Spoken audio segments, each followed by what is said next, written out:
ముందుగా కొంచెం నూనె వేసుకోండి. ముందుగా కొద్దిగా జీలకర్ర వేసుకోవాలి. జీలకర్ర తర్వాత పచ్చిమిరపకాయలు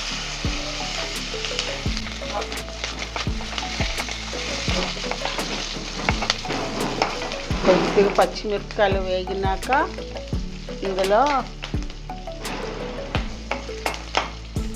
మెంతి కూర వేసుకోవాలి.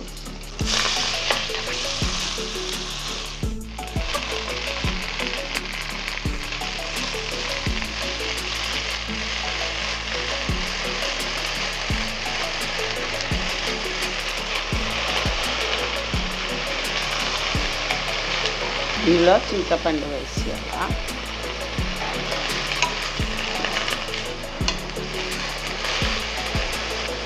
ఇందులోనే వేసేయాలి.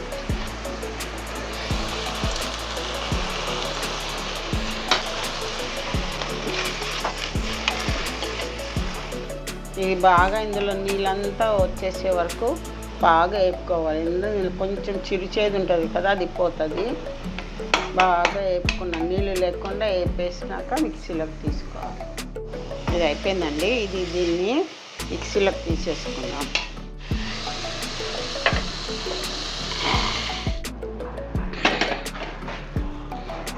ఇప్పుడు ఈ కళాయిలో కొద్దిగా టమాటాలు వేసి ఇస్తాము. ఈ టమాటాలు కొంచెం ఉడికినట్టు చేసి అందులో పచ్చట్లో వేసి ఆ మిక్సీలో ఈ వెల్లుల్లిపాయలు కూడా వేయాలి.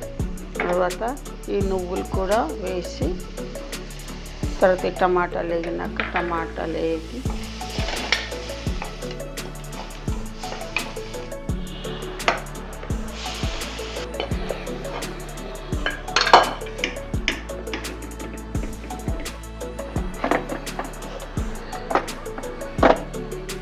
ఇవన్నీ మిక్సీలో వేసి మిక్సీ ఆడించుకోవాలి అంతే.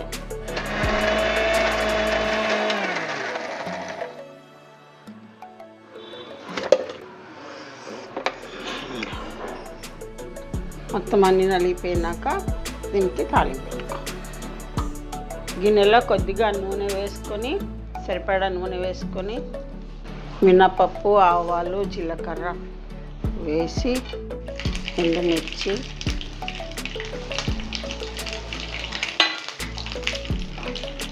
కొద్దిగా ఇంగువ, కరివేపాకు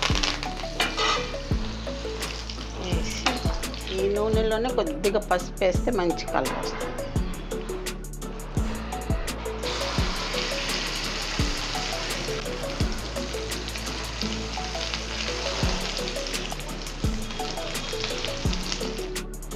తాలింపు వేసి ఆ తాలింపులో ఈ పచ్చడి వేసి బాగా కలిపేసేసి అన్నంలో కలుపుకొని తింటే చాలా బాగుంటుంది. ఒంటికి కూడా మంచిది.